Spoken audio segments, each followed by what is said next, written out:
Have you ever been in a store, grocery store, or anywhere in public and watched a child throw a full-on tantrum? What are the first thoughts that come to your mind? Now, whether you're a parent or not, you're going to have a reaction. I know from experience, the parents will be like, oh, thank God that's not my child, right? We're going to talk about how do we handle this as a parent when you are in public. That's going to be our topic today. For those who don't know me, my name is Danielle C. Baker. I am the founder and CEO of Being Connected, and I am an early childhood educator, registered early childhood educator. I have 20 years experience in the field, and I specialize in effective and value-based parenting. So I help parents navigate their realities in figuring out what their role as a parent is. Now, don't get it twisted. When you work with me, we're going to be putting your child's needs first. So put your pride and your ego aside and let's get to it.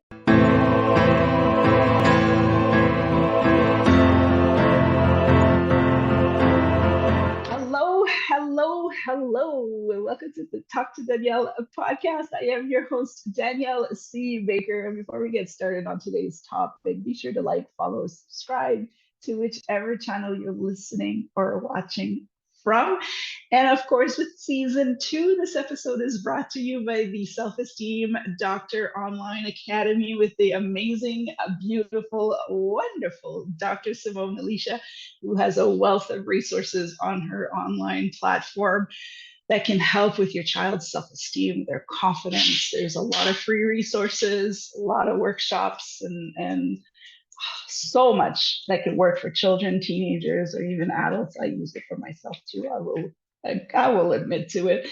Very wonderful. So I'm going to add the link in the description of this episode so you can go have a look at it. I just love working with her stuff because it really aligns with what I do, helping parents. So have a look. And again, before I get started, just want to tell you I do have a 150-pound puppy around me right now. So if you hear some weird noises, especially for those who are watching the audio, he's shaking right now. Just to let you know, a 150-pound puppy, they pretty much go where they want to go. There's not much you can do about it.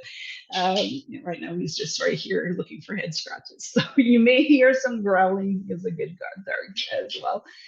So today, we are going to talk about how to properly handle tantrums when your child throws tantrums in public using positive discipline. Now, this is the word that turns everybody off, and they'll actually turn off this episode. But bear with me for this, because I will give you full disclosure. I did not believe in positive discipline or positive reinforcement, even when I became a mother. It was only when I started working in the field and I was coming in as a third party, an observer with other people's children, that I got to see the benefits of it. So you have to understand that we come from a background of generations of negative discipline. And people will get very hot about this, very heated about the fact that we are spoiling our children. Our children are soft. The new generations can't handle anything. And you got to understand that, and you need to take a step back and look carefully at the way that we were brought up and ask yourself, did negative reinforcement and negative discipline help us? If that was it for us, if it worked for our parents, if it worked for our grandparents, shouldn't we not have any problems anymore? Right? Yeah. So you have to understand positive reinforcement. I've done some other episodes, so I'm going to redirect you to those as well. I will explain this briefly. I've done one on what to do when your child is hitting, another one with siblings that are constantly bickering, and another one with your child who refuses to do homework. This one is what happens when they're throwing tantrums in public. And now I'm not talking about the odd time where your child is hungry or tired or not feeling well and they just have a meltdown right there. And I am certainly not talking about children that may have underlying challenges, such as autism or ADHD or any other form of it's just other challenges that are completely different. Tantrums and meltdowns are completely different. So I'm not referring to that. I'm just talking about a good old tantrum that's constantly happening. So Before I get into it, I just want to again outline positive reinforcement. I like to explain it as there's 3 steps to the positive reinforcement, and the first 2 are going to turn you off of it. You're like, this is ridiculous. This doesn't work. This, no, I'm going to do it the way it was done for me because that worked so well. So the first one is you're going to have to listen attentively. You need to figure out, you need to scope. So look at it as you're an investigator coming into a crime scene, and you need to look at the bigger picture. What's happening? What's the setting here? What's really happening? And then you're going to have to take time to listen to your child, because the reason you think this is happening is never going to be the real reason why it's happening. So you have to look at that, assess it first. The first step is you're going to have to listen attentively. The second step is you're going to have to validate your child's emotion. And this is where we lose everybody. Be like, yeah, that sounds great, but my child is rolling on the ground at the aisle 5 of the grocery store, and everybody's looking at me. That little shit is driving me up the walls. Okay, that's the first thing. We shut it all down, and we go to threats and embarrassing our child and grabbing them and leaving, or whatever we do.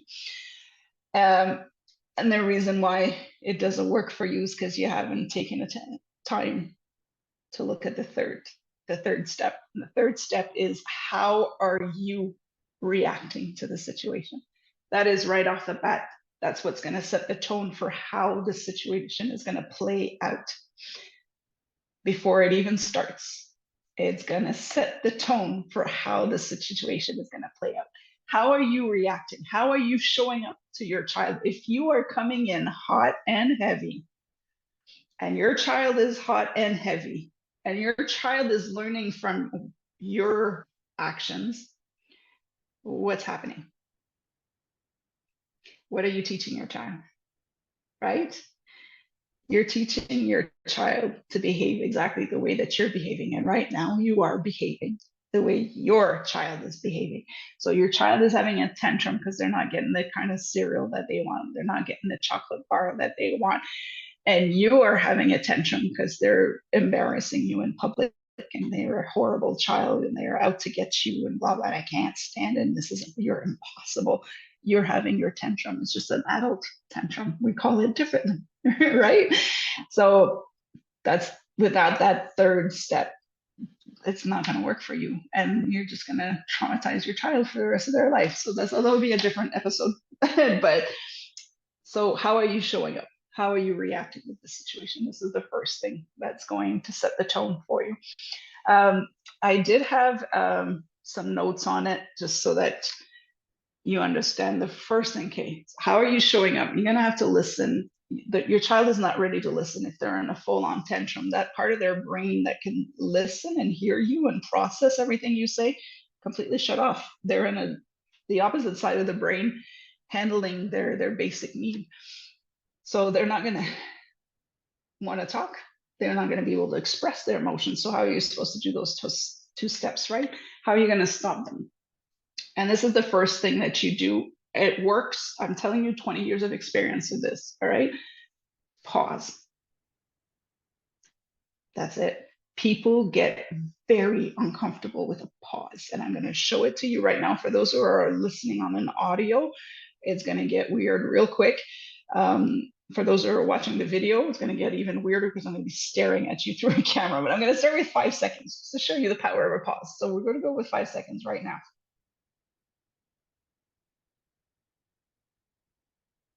All right, that dead air is absolutely horrible when you're recording stuff. That was 5 seconds. Now let's try 10 seconds.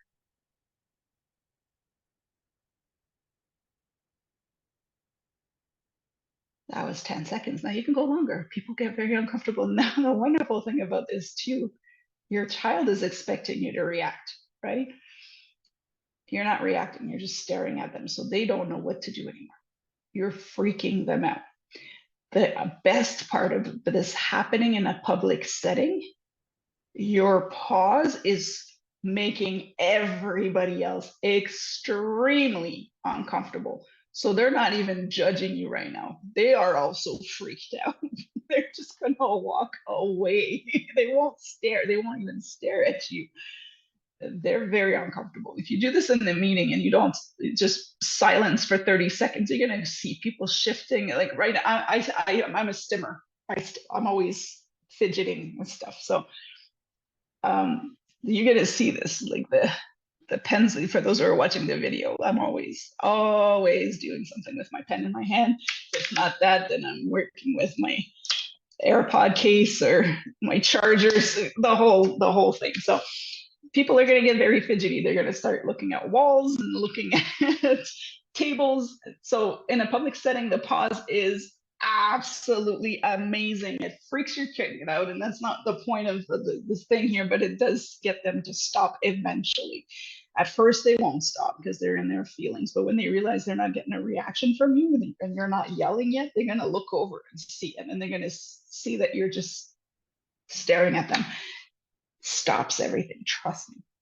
The other reason why the pause is great is it's giving you time to calm down. Remember when I said the third step is how are you reacting to the situation? This is your zen time amidst the chaos and the public judgment and all of that.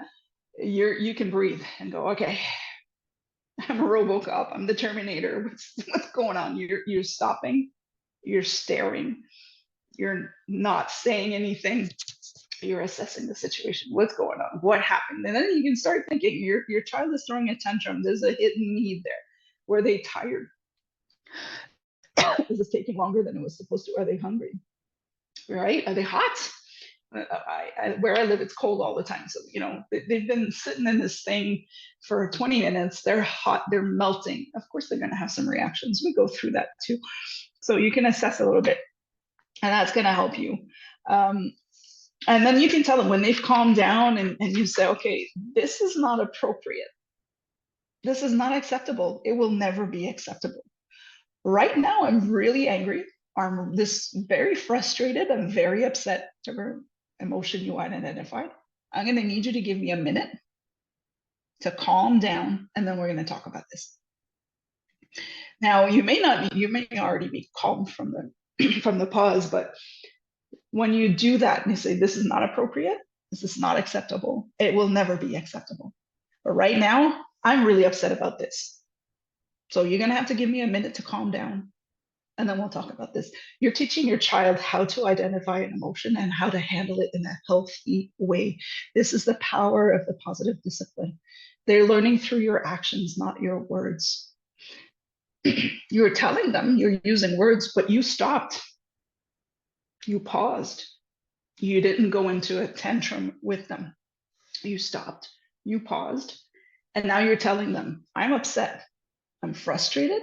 I'm embarrassed because everybody's looking at us now. You need to give me a minute. Identify those negative emotions. Tell them you need to calm down before you can start addressing it. It gives them a reason to calm down. And then you're good to go. We can start talking. You may not be able to talk in that public setting, but it's definitely going to help you. So in a public outing, I can tell you in general, and again, I'm not talking about children that may have sensory issues or attention issues or any kind of social setting challenges. I'm talking about just a child who's having a moment, like we have our moments sometimes. A lot of the time is, you got to understand, outings are exhausting and they are frustrating. I am a bona fide introvert. May not seem like it when I present and when I work with people. I'm very bubbly and peppy and smiley and yee, but honestly, I just want to go home and hide under my bed if I could.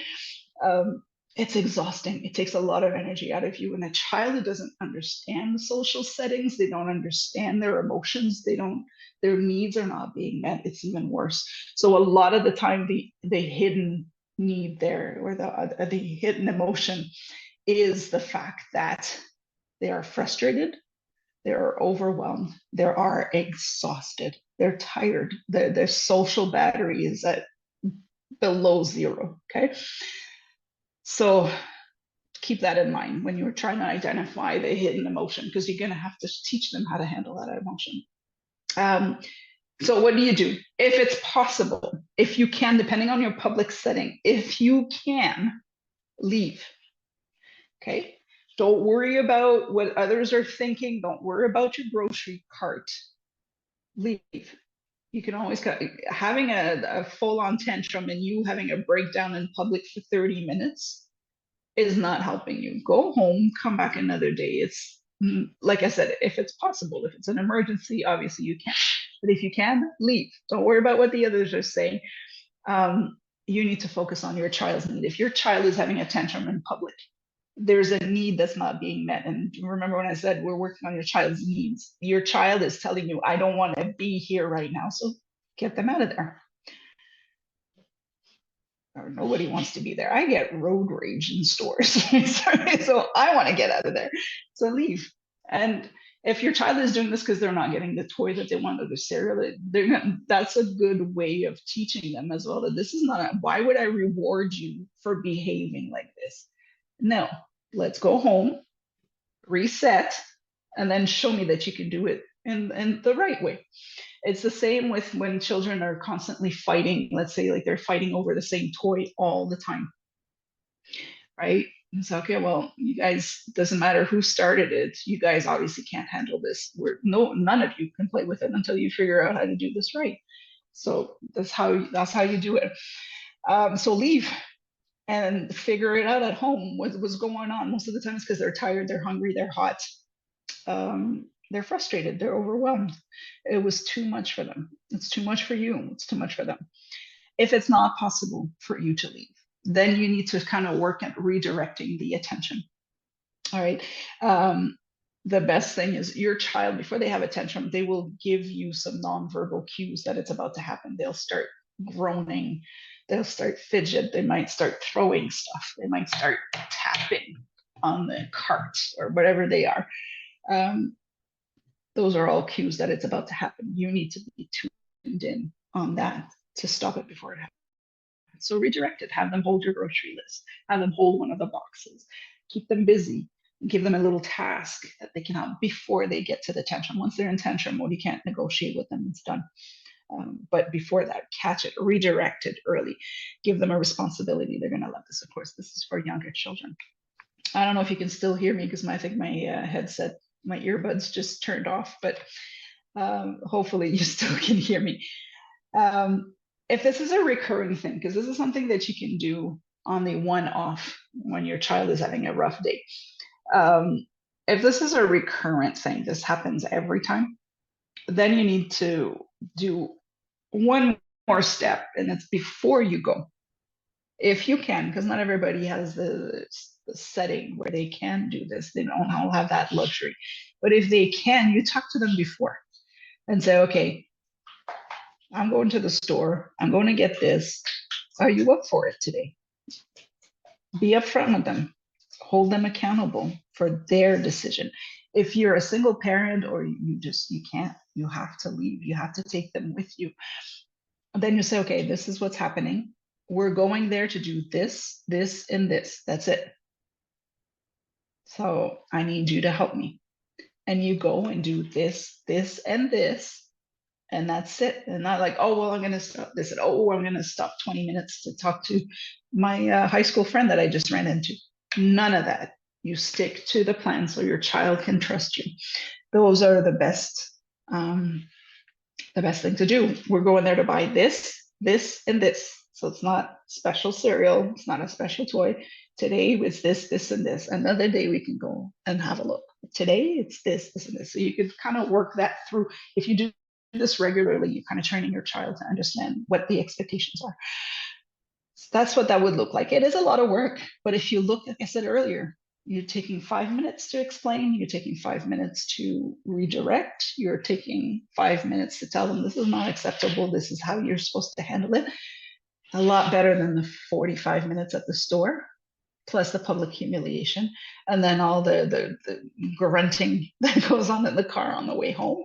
And then you go home and you have to tell everybody what happened and how you were embarrassed. And then you're just like shrinking your child's self-esteem more and more and more. So it's going to happen again. Of course, this is the way to get your attention. So that's how you would use it. If you want me to address more situations with more specific, because those are very broad. I can't go on forever with this. Let me know, write it in the comments. I could do lives as well, where it could be more interactive and we can really say, okay, in your situation, every child is different, every situation is different. So we can't, there's no magic formula there. We got to do it. So let me know. I'd be more than happy to do this. I actually decided to try to talk, address the hard stuff as parents, because nobody wants to touch it. And I can tell you this, people get so uncomfortable if you come up to a teacher and say, okay, well, what do we do? My kid is constantly hitting the other kids in class. What do we do? And then nobody, or they'll come up with a plan, but they're not reinforcing it. So you're stuck as a parent. You don't want your child to act up. You don't want your child to have that reputation. So what are you supposed to do? They're driving you crazy. And then you're embarrassed because everybody else is judging you, and they're just judging you. So how do you do it? I'll help you with that. That's what I do. That's what we're supposed to do. So I'll leave you with that today. Don't forget to like, subscribe.